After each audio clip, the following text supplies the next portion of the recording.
Hello, everyone, and welcome to our podcast. Today, we are going to explore a fascinating tale from Welsh mythology, the story of Branwen, sister of Bran the Blessed.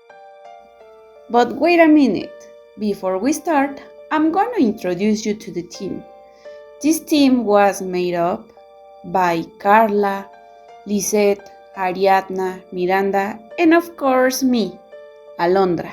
More about Wales culture, to know more about Wales traditions, were two of the most meaningful things that made us take the decision to create this podcast, because we think that it's an interesting story that everyone should know.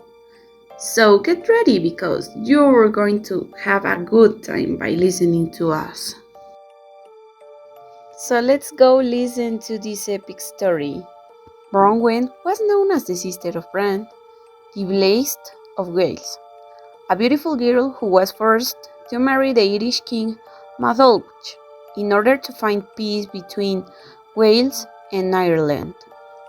While Bran had agreed to the marriage, another of the brothers, Efnisien, was strongly opposed to the match. He decided on his own to offend King Matholwch when he traveled to Herlech for the wedding.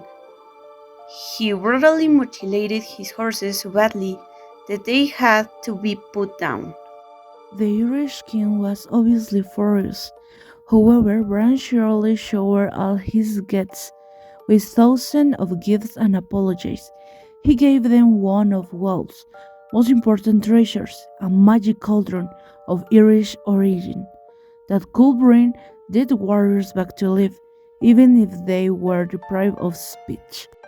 Wedding took place and Branwen was taken to Ireland as the king's wife for a time. They lived happily together, but gradually the king's resentment began to surface. Failing by his advisors, he began to blame his wife.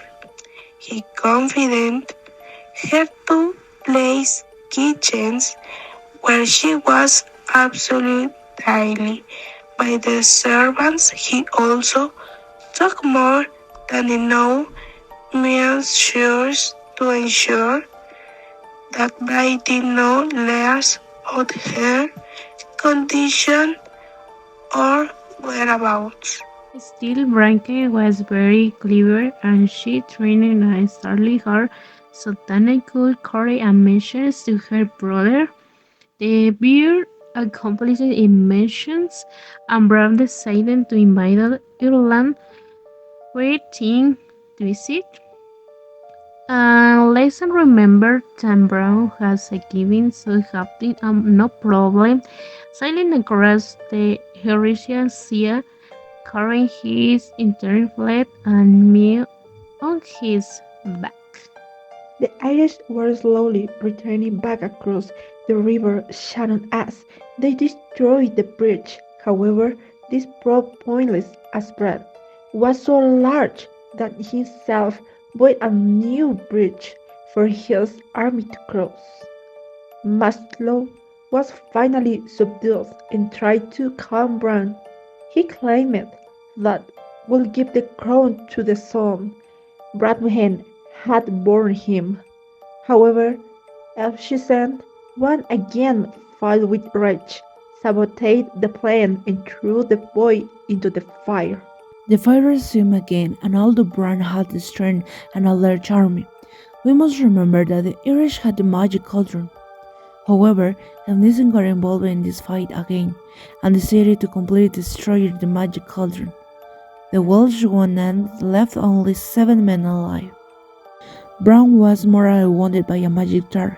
He ordered his head to be cut off and buried on the White Mound in London facing east, so the Irish could dare further invaders.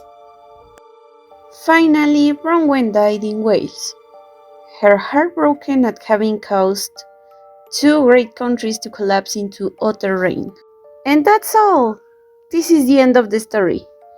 And remember, Every myth carries a message, and this one is about love and sacrifice.